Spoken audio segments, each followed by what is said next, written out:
بسم الله الرحمن الرحيم. الحمد لله جل في علاه، خلق الإنسان واجتباه، وإلى السعي والعمل دعاه، والصلاة والسلام على رسوله ومصطفاه محمد بن عبد الله وعلى آله وأصحابه ومن والاه. يقول الله جل علاه في كتابه الكريم: بسم الله الرحمن الرحيم، أطيعوا الله ورسوله ولا تنازعوا فتفشلوا وتذهب ريحكم، صدق الله العظيم. أبناء وطني الكرام، مرت الكويت خلال الفترة الماضية بأوقات صعبة كان لها انعكاساتها على جميع الأصعدة، مما خلق واقعا سلبيا وجب علينا كمؤتمنين على هذه الدولة وشعبها الوفي أن نقدم النصح تلو النصح والإرشاد تلو الإرشاد لنخرج من هذه الظروف بأقل الخسائر الممكنة. ولكن مع الأسف واجهنا من المصاعب والعراقيل ما لا يمكن تصوره أو تحمله، وسعى البعض جاهدا إلى قلق كل منفذ حاولنا الولوج منه لتجاوز واقعنا المرير، مما لا يترك لنا مجالا للتردد أو التمهل لاتخاذ القرار الصعب إنقاذا لهذا البلد وتأمينا لمصالحه العليا والمحافظة على مقدرات الشعب الوفي الذي يستحق كل تقدير واحترام. شعب وطني الكريم، إن ديمقراطية الحكم كأسلوب حياة وعمل تفرض قدرا واسعا من تنظيم السلطات العامة وتوزيع أدوارها ضمن رؤية واضحة تحقق الهدف منها، وهذه الرؤية تفرض العديد من الضوابط على السلطتين التشريعية والتنفيذية ضمان تقييدها بأحكامه. هي ضوابط آمرة لا تبديل فيها ولا مهرب منها، وليس لأي جهة أو سلطة أن تبغى عنها حولا أو تنتقضها من أطرافها أو تسعى للتحلل منها، بل هي باقية نافذة لتفرض كلمة الدستور على المخاطبين بها، ولتكون قواعده ملجأ لكل سلطة وضابطا لحركتها وتصرفاتها على اختلافها ومرتكزا لتوجيهاتها. لقد لمسنا خلال الفترات السابقة بل وحتى قبل أيام قليلة سلوكا وتصرفات جاءت على خلاف الحقائق الدستورية الثابتة، فهناك من هدد وتوعد بتقديم الاستجواب لمجرد أن يعود أحد الوزراء إلى حقيبته، وآخر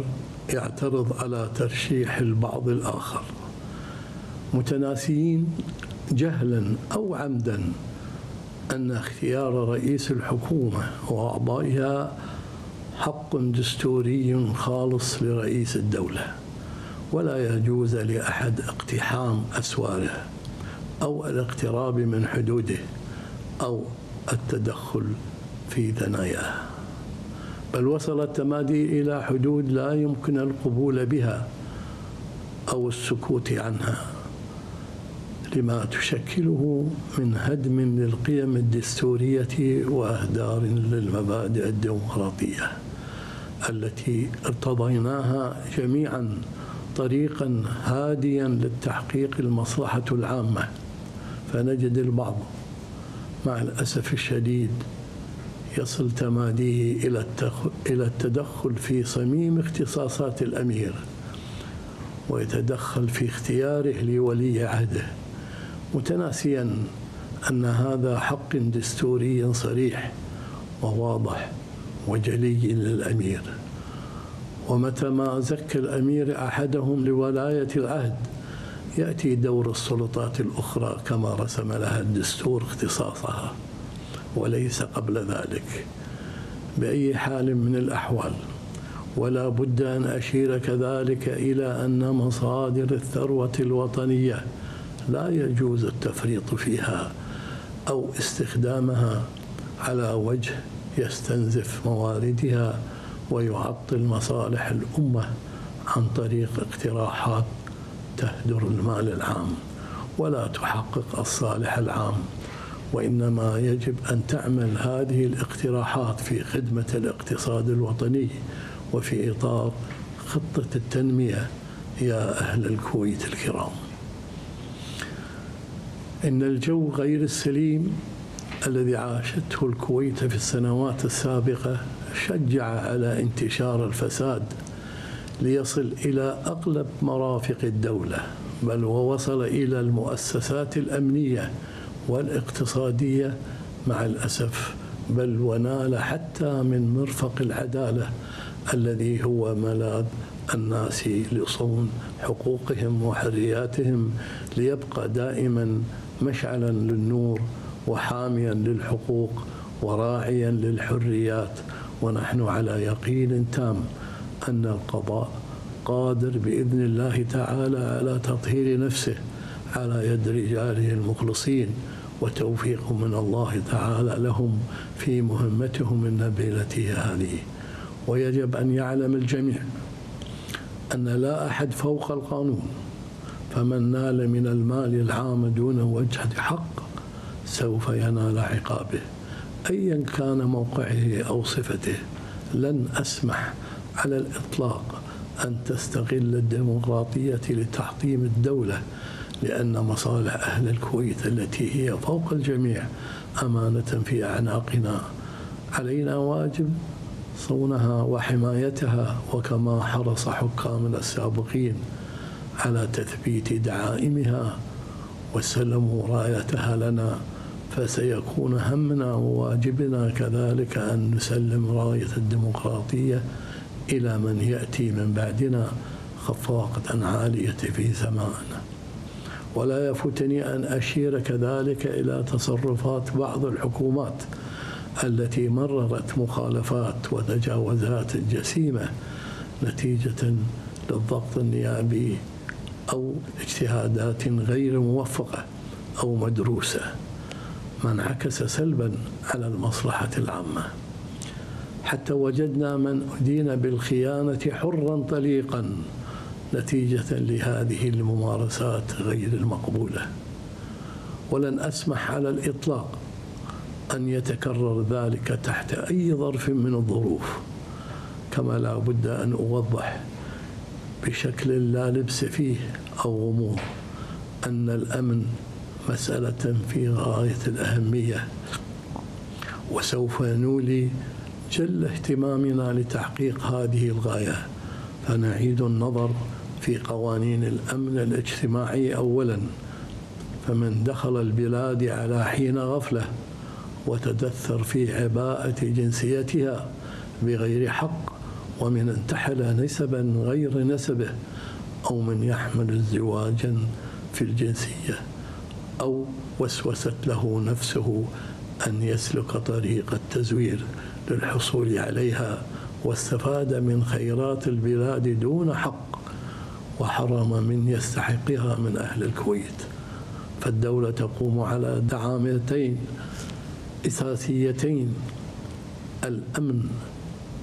والقضاء. فكل هذه الظواهر السلبية لن تبقى، وسوف يعاد النظر فيها وفقا لخطوات مدروسة متأنية يتولاها رجال ثقات من أهل الكويت. تحية عطرة لرجال الأمن الذين يسهرون على حماية مصالح الشعب ويحملون على أكتافهم صون الأمن في بلدنا، ولكي ينام المواطن قرير العين وهو يعلم أن هناك من يسهر على أمنه وحريته. ودعوني أقولها لكم بكل صراحة: أن احترام رجال الأمن هو من احترام نظام الحكم، ولن أسمح على الإطلاق المساس بهيبتهم واحترامهم أثناء أدائهم لواجباتهم الرسمية. أبناء وطني الكرام، لقد حرص أهل الكويت المؤسسون للديمقراطية على إيجاد دستور يخدم مصالح الأمة ويرعى حقوق حريات الشعب، ولن نجد منهم في مناقشاتهم في المجلس التأسيسي أو في المجالس التي تلت ذلك إلا قمة الاحترام في الخطاب والرقي في ممارسة الوسائل الدستورية المتاحة لهم في مكانها السليم أو زمانها الصحيح. ولكننا نرصد الآن عكس كل ذلك، فهنالك إساءة بالغة في استخدام هذه الوسائل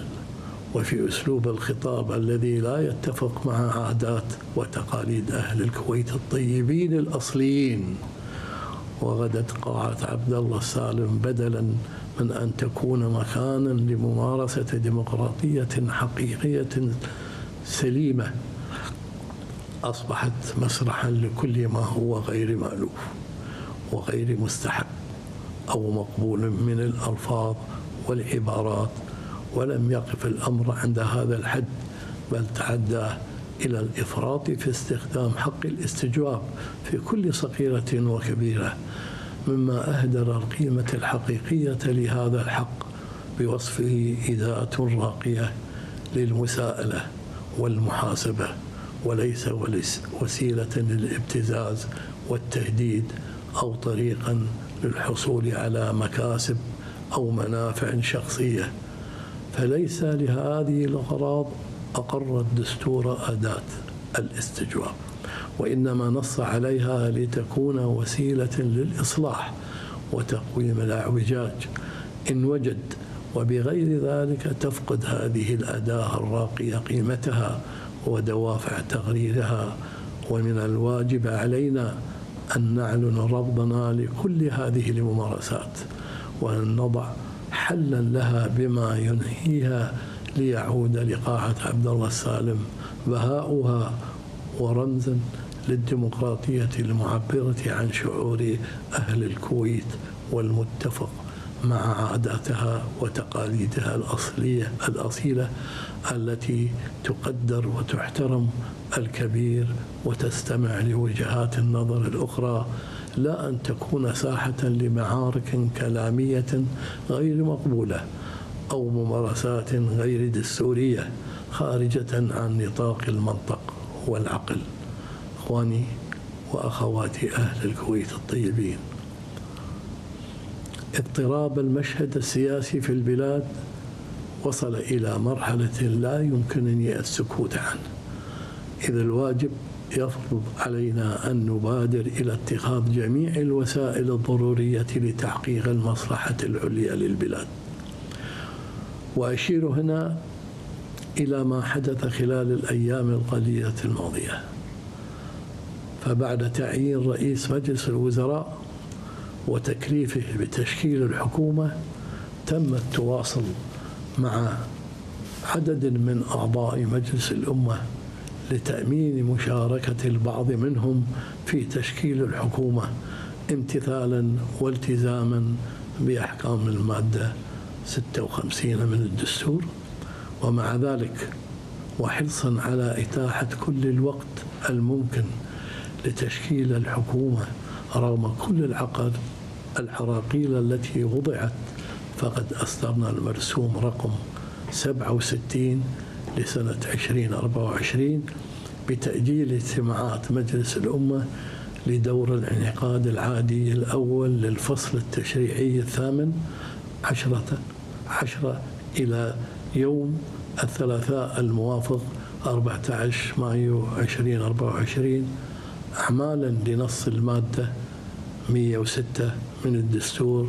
إذانا لبدء مرحلة جديدة من التعاون الإيجابي بين السلطتين التنفيذية والتشريعية والعمل المشترك لتحقيق الإصلاح المنشود والإنجاز المأمول تلبية لطموحات وآمال المواطنين الذين يتطلعون لغد أفضل ومستقبل أكثر إشراقاً، إلا أن كل المحاولات باءت بالفشل لوجود تداعيات أسفرت عن عدم استكمال تشكيل الحكومة في ظل ما صدر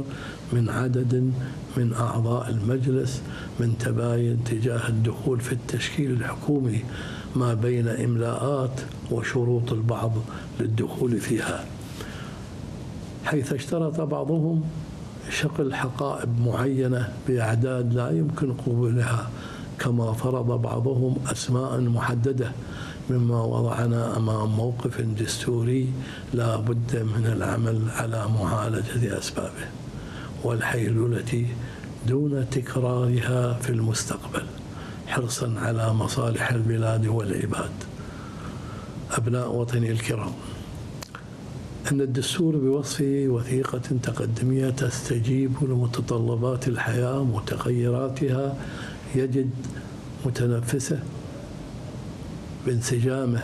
مع الظروف الاجتماعية والسياسية والاقتصادية والقانونية والأخلاقية السائدة في المجتمع، لا بد له من التوافق مع الظروف المستجدة في قدرته على استيعابها ليكون منفذا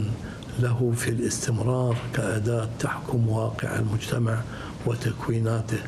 فإذا ما أغلقت كل المنافذ في وجهه فلا يمكن له القيام بدوره المنشود كما يرتضيه الشعب وقيادته، ويصبح من الواجب التدخل وقبل فوات الأوان لتصحيح المسيرة ومعالجة الاعوجاج وسد النواقص التي كشف عنها التطبيق العملي لنصوصه طوال 62 عاما الماضية دون تعديل، لا سيما وأن المصادر التاريخية التي استمد منها الدستور الكويتي مواده وأحكامه إما أن ألقيت تماما أو شهدت تعديلات عديدة على نصوصها لتستجيب المتغيرات التي حدثت في تلك المجتمعات، علما بأن الدستور الكويتي سمح بتعديله وإعادة النظر في أحكامه بعد مرور 5 سنوات من العمل به، مما يدل على حصافة أعضاء المجلس التأسيسي وبعد نظرهم، فكيف يجمد تعديل الدستور وهو يسمح بإعادة النظر بأحكامه؟ ولأجل تحقيق هذا الهدف بوقف الانحدار والحيلولة من أن نصل إلى مرحلة الانهيار، لذلك أمرنا بالآتي: حل مجلس الأمة ووقف بعض مواد الدستور لمدة لا تزيد عن 4 سنوات، يتم خلالها دراسة جميع جوانب المسيرة الديمقراطية ورفع نتائج الدراسة والمراجعة لنا لاتخاذ ما نراه مناسبة. تحية صادقة من القلب للآباء المؤسسين الذين أرسوا قواعد المحبة والأخاء في نفوس أفراد المجتمع على اختلاف تكويناته من موظفين عامين وتجار عاملين لخدمة الوطن ورقية، وندعو أبنائها إلى الاقتداء بما جبل عليه آباؤهم من رقي في التعامل والتصرفات ليسود الانسجام بين الجميع. أخيرا، الله ندعو في علاه أن يوفقنا جميعا إلى ما يحبه ويرضاه، وأن يسدد خطى أبناء وطننا العزيز لتقدمه ورخائه، وأن يديم دولة الكويت واحة أمن وأمان ومنبع خير وسلام، ويحفظ أهلنا الأوفياء أعزة كرام. اللهم نور بالحكمة قلوبنا وأيد بالتوفيق طريقنا، واحفظ الكويت وشعبها، وارحم شهداءها وموتاها وموتى المسلمين، وشافي مرضانا ومرضاهم، إنك سميع عليم. ربنا عليك توكلنا وإليك أنبنا وإليك المصير. حفظكم الله ورعاكم، وبنور الحق هداكم، والسلام عليكم ورحمة الله وبركاته.